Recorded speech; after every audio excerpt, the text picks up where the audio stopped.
So let's talk about the story of Moltres and its lost history, rather, we'll call it, that a lot of people don't really seem to know, even though I've mentioned it before many times, but we'll go at it again.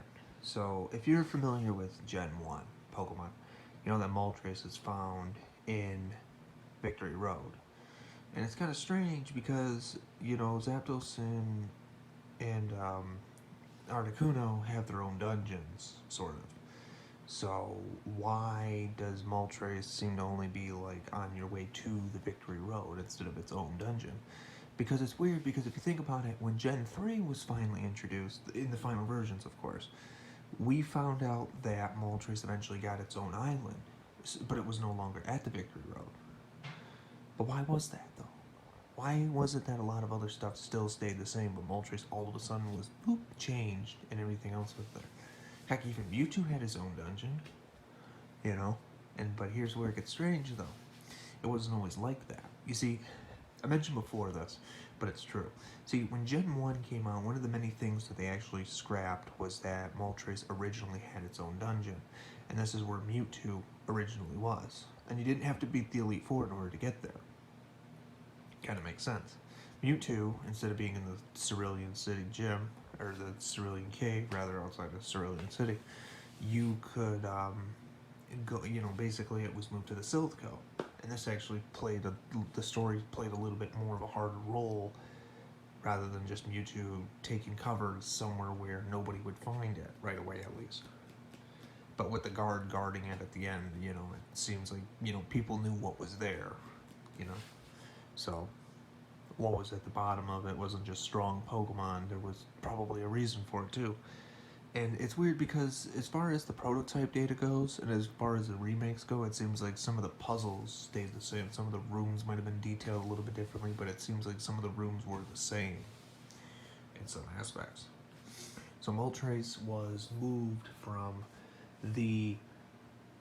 Okay, so they moved from Cerulean City to the, Island 1, the Sevi Islands, in the remakes, which is still part of the Kanto and Johto region. But, yeah, so it kind of makes sense because Mew, Mew kind of had its own island too, far away island somewhere. Then Island 1 being where Moltres is, it's kind of, I think it's like a volcano, but it's pretty close to like a warm spot. Because that there's those springs along the way that you can go to where you get Rock Smash in Gen 3. And you find out that Moltres is just hanging out on an island because it's fire type. Makes sense. But the puzzle that you solve to get to it, though, seems very similar to the one that they used in the Gen 1 prototype. Wonder if that's a coincidence. But, yeah, it's strange, though. Because the legendary birds definitely had more going for them if that is the case. I mean, Moltres had its own dungeon, Mewtwo was moved to a different dungeon, Zapdos was still in the same spot, and Articuno actually had another dungeon, like, where you would originally catch it, there was actually a ladder you would take once you reached that platform, you would go underneath it, and then you would be in another room where you'd find Articuno. It's actually very interesting. So, it does make me wonder, if it wasn't for cartridge limitations and maybe they changed in their mind, that how even Giovanni had all three, you fought Giovanni again in a boss league later on in an area where you're not supposed to be, doesn't even exist without playing prototype data. So it does make me think that, Gen 1 wasn't just different, but they could have had, you could catch legendary birds more than once. Doesn't really seem like a bad idea when you think about it.